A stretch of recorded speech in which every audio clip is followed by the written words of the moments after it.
My name is Daphne Whitford. I'm 34 years old. And the night my family decided where I would live, without asking me, I didn't raise my voice. I didn't slam my hand on the table. I didn't storm out. I lifted my water glass, took a slow sip, and realized something fundamental had finally broken.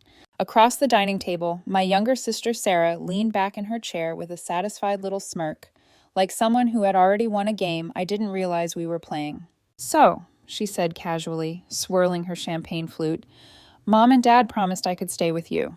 Not asked, not suggested, promised. I stared at her, fingers tightening around the glass until I felt the edge press into my skin. "You're joking," I said, my voice betraying me despite my effort to keep it steady. My father didn't even look up. He continued pouring champagne into crystal flutes I'd never seen before, the expensive ones my mother usually saved for Thanksgiving or Christmas. "Daphne," he said calmly, as if we were discussing grocery lists, "don't be dramatic. It's just temporary." Temporary. That word had been used my entire life to excuse permanent sacrifices, always mine. Sarah lifted her glass in a mock toast. "Just until I get back on my feet. Shouldn't take more than a few months." I glanced around the table, suddenly noticing details I should have questioned sooner. Sarah seated at the head of the table. The formal place settings. The champagne chilling in a silver bucket. This wasn't Sunday dinner. It was an ambush. "I've already started packing," Sarah added, accepting her flute from Dad with a gracious nod. "It'll be easiest if I move in next week, while you're at work." My parents exchanged pleased looks, nodding along like this had all been carefully planned, which, of course, it had. No one looked at me. No one asked. My consent had already been assumed. The storage boxes made sense now. 3 days earlier, I'd found them stacked against the back wall of my garage. Oversized plastic bins labeled Sarah's winter clothes and Sarah's books in my mother's handwriting. When I texted Sarah about them, she'd laughed it off. "Temporary storage," she said. "My apartment's too small." I should have known. Just like I should have known what it meant when I confronted my parents about covering Sarah's rent, for the 3rd time that year. "She's going through a rough patch," my mother had said dismissively. "That's what family does. We help each other." Help! The word always flowed in one direction. I remembered the phone call I wasn't supposed to overhear last week while standing in my mother's kitchen. "Daphne is so lonely in that big house," Mom had whispered to Aunt Linda. "She needs her sister. It's perfect timing." Perfect for everyone except me. I set my water glass down carefully and reached for my messenger bag at my feet. My hands were trembling now, not from nerves, but from something sharper. "Why do you look so serious?" Sarah laughed. "This is good for both of us. You get company, I save money." My fingers brushed against the manila envelope inside my bag, the one I'd almost left in the car, because there was never a right time with my family, only their time. I placed the envelope on the table. "Actually," I said, surprised by how calm my voice sounded, "I have news too." The shift was instant. My mother's smile faltered. My father lowered his glass. A familiar tension filled the room, the unspoken agreement forming against the daughter who wasn't following the script. "What kind of news?" my mother asked, her tone tight. "Don't ruin this. Don't be difficult." I recognized the labels hovering in the air. Selfish, dramatic, ungrateful. I slid the envelope to the center of the table and slowly pulled out the papers. "This," I said, "is the sale agreement for my house." Silence. "I sold it last Friday." Sarah's champagne glass slipped from her fingers and shattered against the hardwood floor. No one moved. "I have 30 days before I move." My father stared at me like I'd spoken another language. "You did what?" Sarah whispered. I unlocked my phone and turned the screen toward them, pulling up a Pinterest board I'd discovered that morning. "Interesting timing," I said softly. "While you were planning to move in, Mom and Aunt Linda were designing your future bedroom." The board title was unmistakable. Sarah's New Room. My throat tightened as recognition flashed across their faces. 9 years. 9 years of saving, overtime shifts, canceled vacations, and hand-me-down furniture to afford that house. To them, it was never mine. It was a resource. My father stood abruptly. "You can cancel the sale." My mother rose beside him. "We promised Sarah." Aunt Linda chimed in, cheerful and unashamed. "We were going to move her things Tuesday, while you were at work. Just easier that way." The betrayal stole my breath. I said nothing. I didn't need to. This wasn't over. It was just beginning. The first call came Tuesday morning while I was fixing my coffee. I hadn't even taken the first sip when my phone buzzed against the counter, rattling slightly from the vibration. I glanced at the screen and felt my stomach tighten. Aunt Linda. It was barely 8:30 a.m. She never called this early unless something was wrong, or unless something was about to become wrong. "Daphne, honey," she said the moment I answered. Her voice wrapped in concern, so thick it felt rehearsed. "I just spoke to your mother." I leaned against the counter, already bracing myself. "About what?" There was a pause, the kind meant to prepare me for impact. "Is it true you sold your house just to keep Sarah from staying with you?" The mug slipped in my hand. Hot coffee sloshed over the rim, splashing across my fingers. "Ow!" I hissed, setting it down quickly and turning on the sink. Cold water rushed over my skin, but the sting in my chest burned hotter. "What?" I said sharply. "That's not what happened." Aunt Linda sighed. "Sarah called me last night. She was devastated. Said you sold your beautiful home out of spite, knowing she had nowhere else to go." I stared at the wall above the sink, watching the steam rise like something leaving my body. "She has an apartment," I said, "and parents with 4 bedrooms. Another pause. "Well," Aunt Linda continued carefully, "that's not how she told it." By noon, the calls multiplied. Uncle Robert, my cousin Jennifer, someone I barely recognized, a golf buddy of my father's named Chuck, left a voicemail expressing his disappointment in me.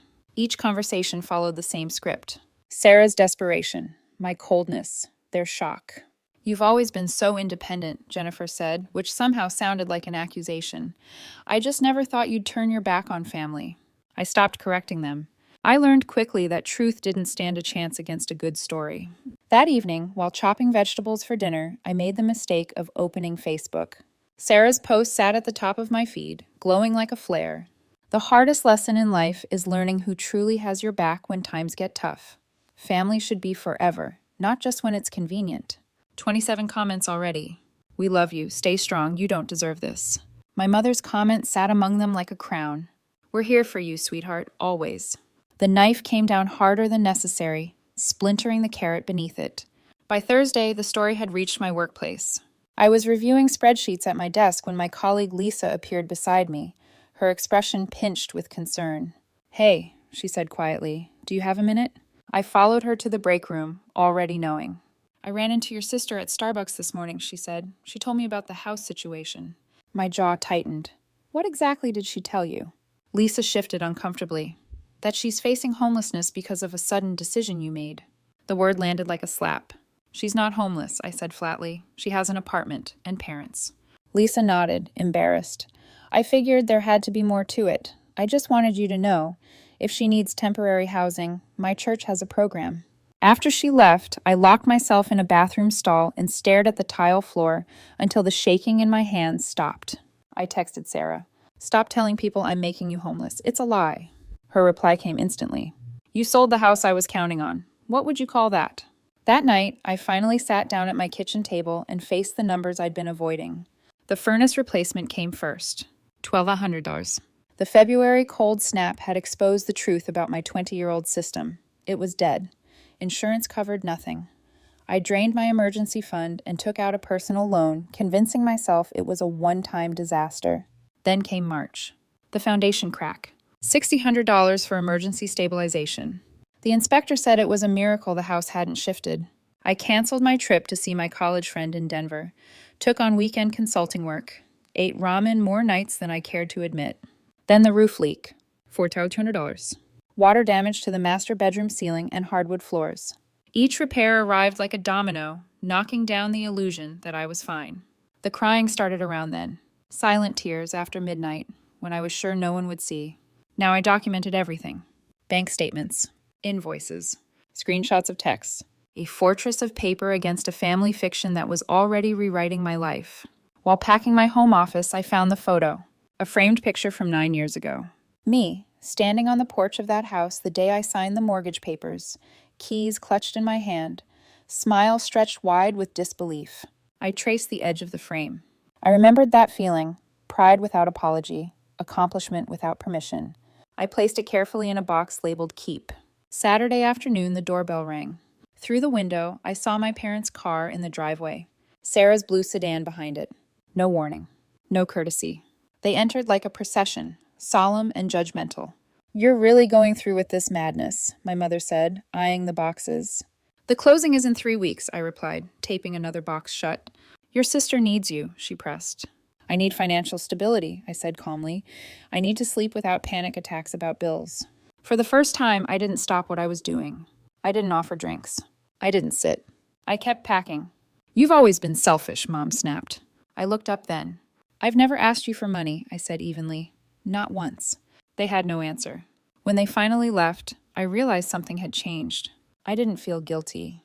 I felt clear, and that terrified them. Because the next move wouldn't be whispers. It would be a confrontation. At exactly 7:00 p.m. the following Tuesday, the doorbell rang. Not a casual ring, not a polite tap. 3 sharp presses stacked one after another, urgent, coordinated, unmistakable. I didn't rush to answer. I finished aligning the stack of folders on my dining table first, smoothing the edges until they were perfectly even. Bank statements, contractor invoices, loan documents. Every piece of paper represented a night I'd sat alone convincing myself I was failing, when, in truth, I had simply been unsupported. When I opened the door, the porch was full. My parents stood front and center, Sarah beside them, arms crossed tightly against her chest. Behind them, like a second row of witnesses, stood Aunt Linda, Uncle Robert, and my cousin Jennifer. A family firing squad. No one smiled. We need to talk, my father said, stepping forward as if the decision had already been made.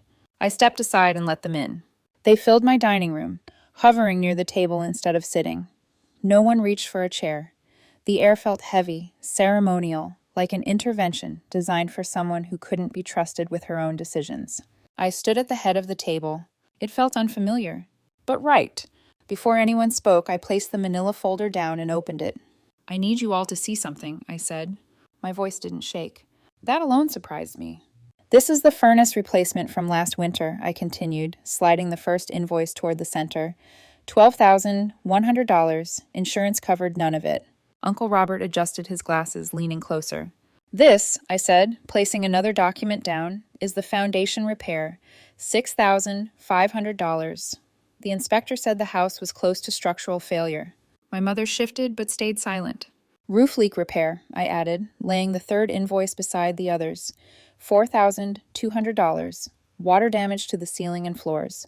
The table was quiet now. I placed my bank statement on top, the balance unmistakable.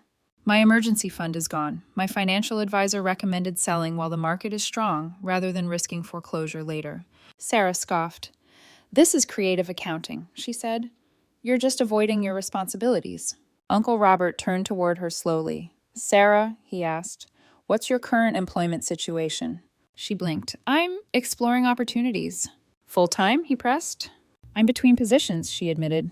My mother jumped in. This isn't about employment. Family helps family. Aunt Linda frowned. Then why can't Sarah stay with you and your husband? She asked my mother. Didn't you just redecorate the guest room? The room shifted. Eyes turned. Sarah's jaw tightened. Dad cleared his throat. That's not the point. Actually, David said quietly from the corner, I hadn't even noticed him there. It is. All heads turned. I've known this family for 20 years, he continued.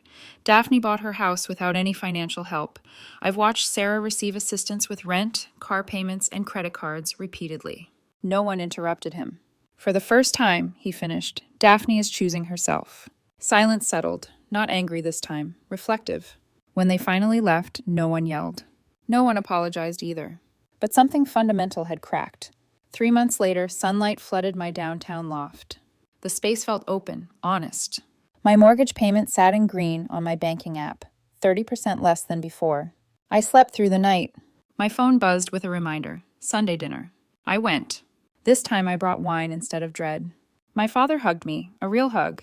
Sarah showed me her business card, junior marketing associate, and smiled without defensiveness. Balance. Later that week, David raised a glass in my loft. To homes that shelter us, he said, and boundaries that protect us. I smiled. For the first time, I knew exactly where I stood. 3 months changed more than 9 years ever had. The loft still smelled faintly of fresh paint and new beginnings when I woke each morning. Sunlight spilling across hardwood floors I hadn't had to fight a bank to keep. There were no creaks of an aging foundation, no anxious glances at the ceiling during rainstorms, no nightly rituals of checking my account balance before bed. For the first time in a long while, my body believed what my mind was still learning, that I was safe.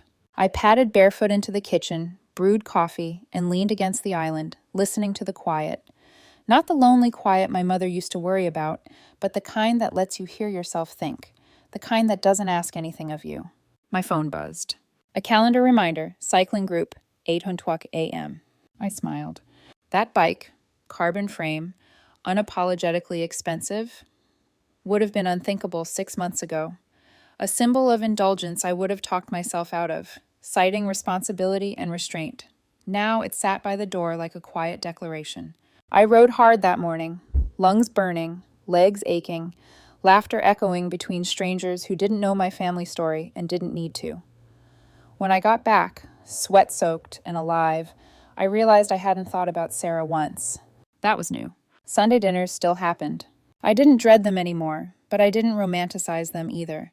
I arrived on time, left when I was ready, and no longer felt compelled to manage anyone else's emotions. That night, my mother placed the casserole in the center of the table, equidistant between Sarah and me. A small thing. A meaningful one. "So," Dad said, clearing his throat, "how's the cycling group?" I blinked. Not because the question was shocking, but because it wasn't followed by a comparison. "It's great," I said honestly. "Hard. Fun. I sleep better." He nodded, genuinely interested. Across the table, Sarah listened. She looked different these days. Not dramatically transformed, but steadier. Her shoulders no longer curled inward when she spoke. Her voice didn't carry that brittle edge of someone always waiting to be rescued.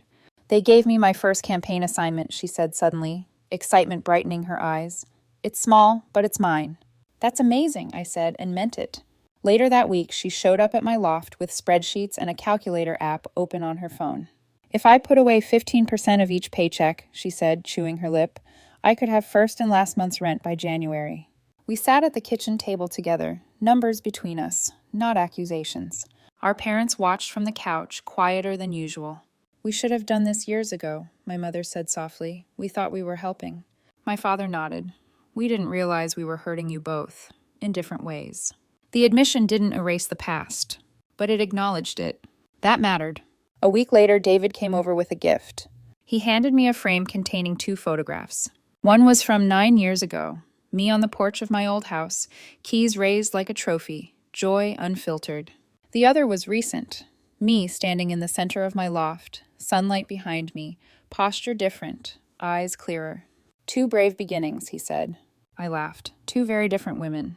That night, after everyone left, I sat alone on the couch and let myself feel it all. The grief for the version of myself who believed love had to be earned. The relief of no longer playing a role. The pride of choosing stability over approval. I thought about the manila envelope, the papers, the proof, the moment my family finally saw what I'd been carrying alone, and I realized something quietly profound. I hadn't needed them to understand. I had needed myself to stop explaining. The next Sunday, I received a text from my mother. "Dinner at 6. No pressure if you're busy. No guilt. No expectations. Just an invitation." I went. Not because I felt obligated, but because I wanted to. As we ate, laughter filled the room. Not forced, not tense, real. I watched Sarah talk about her job, my parents listen instead of intervene, and something settled in my chest. Boundaries hadn't destroyed my family. They had redefined it. Later, walking back to my car, I glanced up at the night sky and felt something I hadn't felt in years. Ownership. Not just of property, of my life. Sometimes the most loving thing you can do, for yourself and for others, is to stop rescuing, stop explaining, stop shrinking, and stand exactly where you are, unapologetic, unmoved, free.